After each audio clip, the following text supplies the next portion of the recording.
What about the various traditions that are attached to the holiday, like Christmas trees and gift giving and holly, and especially Santa Claus?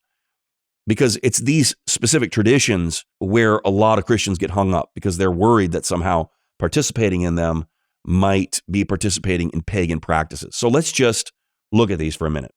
We're going to talk about Santa Claus now. So I'm just warning you, if you've got kids listening that you don't want to hear this, or some spoilers are going to happen. Probably nothing is more closely connected to Christmas than the idea of Santa Claus traveling the world on Christmas Eve and putting presents under every tree. And that current image of Santa Claus as a hefty man with a white beard who climbs down chimneys really comes from the 19th century. But the origin story dates all the way back to the 4th century to an obscure bishop by the name of Nicholas. Nicholas was born in the town of Patara in the part of the world that's Turkey today, and he was a bishop in the coastal town not far away from his birth called Myra. He attended the Council of Nicaea in 325, but he didn't play a very significant role there, and that's about all we know about his life for certain. But he was also well known for being a kind and generous man, so much so that there are actually 5 popes that were named after him. And when Nicholas's parents died, apparently they left him a large inheritance, and he decided to use that money to help people in need. The most famous story, probably legendary, but also the one that's most closely connected to Christmas, is about a man who had no dowry for his 3 daughters.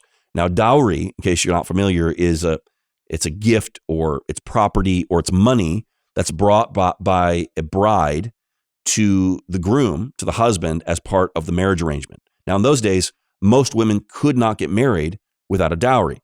And that was a very disgraceful fate, maybe one of the worst fates that a woman could face, because they would likely be destitute the rest of their lives. Often these women would end up being sold into slavery or prostitution. So this was a very dire situation for the women as well as for the father. And so the story goes that one night, while everyone's asleep, Nicholas throws a bag of gold coins into an open window to supply the dowry for the oldest daughter. And then later he did it again for the second daughter. But still, by this point, nobody knew where the money was coming from. So then when it came time for the third daughter to get married, the father stays up all night and discovers that it's Nicholas who had given them the money for the dowry. And one version of the story has Nicholas avoiding that discovery by throwing the bag of coins into the chimney, where it happened to fall into a stocking that was hanging to dry out in front of the fireplace. So whether these stories are historical or an invention, the point is that he was known as a generous guy that helped people in need. And Nicholas's charity work became well known, and people continued it after he died. They continued to give to the needy, and apparently some people would even hang stockings in front of their fireplace, hoping that Nicholas would pay them a visit. And he died in 343, but his legend grew. He was reported to have performed numerous miracles, and so he was eventually canonized by the Catholic Church, and he became known as Saint Nicholas or Saint Nick. And the legend of Saint Nicholas continued through the Middle Ages. He died December 6th. That became the day of his feast in the church. European children were known to leave their shoes outside their home on the eve of Saint Nick's feast day, and in the morning, the shoes would have candy in them. So when Protestantism took hold in Northern Europe, Saint Nicholas was replaced by a less Catholic-sounding person. In England, he became Father Christmas. In the Netherlands, he was known as Sinterklaas, and the Dutch Sinterklaas was a hefty man with a white beard who carried a naughty and nice list. And so the Santa Claus we know today owes a lot to this Dutch version. In Germany and Austria, the legend changed. Like we talked about, Martin Luther wanted to shift people's attention from Catholic saints and onto Jesus. And so he moved the night of gift giving from December 5th to Christmas Eve, where St. Nick was replaced by the Christ child, which in German is Christkindl. And when Europeans began migrating to the U.S., they kind of brought all these legends and traditions about Christmas with them, and they were kind of all mixed up and Americanized. So the English Christ's Mass became Christmas. The German Christkindl became Christkringle. The Dutch Sinterklaas became Santa Claus. And so you see all of it kind of melding together. And at the start of the 19th century, the story of Santa Claus was still in its infancy. The Santa we know today didn't exist yet. He wasn't jolly. He didn't wear a red suit. He didn't have reindeer or sled. But then in 1822, all that began to change. This was the year that Clement Clarke Moore wrote one of the most famous poems in American history a visit from St. Nicholas. We know it as the night before Christmas. And in this story, Santa is an elf who descends through chimneys to deliver gifts to children. And Moore's Santa rode a sleigh led by 8 flying reindeer. He gave names to the reindeer that are known today, except Donder has been changed to Donner. Blixen has now become Blixen. And Santa is described in that poem as having rosy cheeks and a red nose. He wore fur, but it doesn't say what color the fur coat was. He also had a white beard, and he smoked a pipe, and his round belly shook when he laughed. But there's not very many other details. Now, our Santa Claus today has exchanged his nicotine habit for a milk and cookie addiction, but in a lot of other ways, he's still very similar to the character we read about in Moore's poem. Then in 1863, Thomas Nast began drawing cartoons of Santa Claus in Harper's Weekly magazine, building on what Clement Clarke Moore had written. And he grew Santa into a full-grown man instead of an elf. And originally the suit was brown, but eventually it became red. And Nast's Santa had a bigger tummy.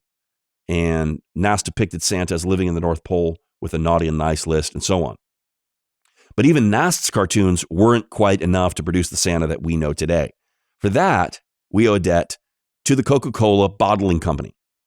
In 1931, Coke began using Santa Claus in its advertising as a way to boost winter sales during the Depression. And they used Nast's descriptions, adding black boots and a black belt. And it's this version of Santa, invented by Coca-Cola, that we know as Santa today. So Santa, as he was portrayed by Nast in 1863, was meant to be a contrast to these ruthless, cold-hearted businessmen of the era called the robber barons. They were really known for robbing the poor through their very unscrupulous business practices. Santa was kind of the opposite of that. He gave gifts to the poor.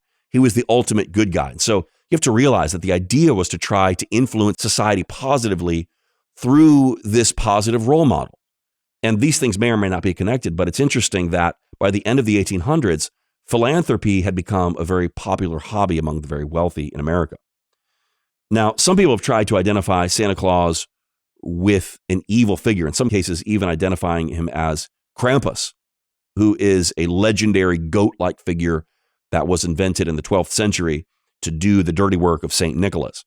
And this seems to be an evil twist on the concept that only good kids receive gifts from St. Nick. They added a character who punishes or even kidnaps the bad kids. And this is like a very misguided attempt to get children to obey using terrible fear tactics. Actually, the Catholic Church tried to ban this tradition, and it has no presence in traditional American celebrations of Christmas. But that doesn't prevent it from being the target of some people's accusations. Some people try to use Krampus as proof of the dark origins of Christmas, even going so far in some cases to identify Krampus with Santa Claus himself. But that's complete nonsense. Krampus has nothing whatsoever to do with the history of the tradition that led to Santa Claus. As for Santa Claus, a lot of Christians choose not to involve him in their celebrations at Christmas. Maybe they feel uncomfortable with an omniscient being that no one ever sees, who knows if you've been good or bad. Sounds like he's replacing God. That's understandable. Even more understandable is that we don't want to deceive our children by making them believe a story that we know isn't true. And even more understandable, we don't want to have to explain to our children why mommy was kissing Santa Claus. It's so awkward.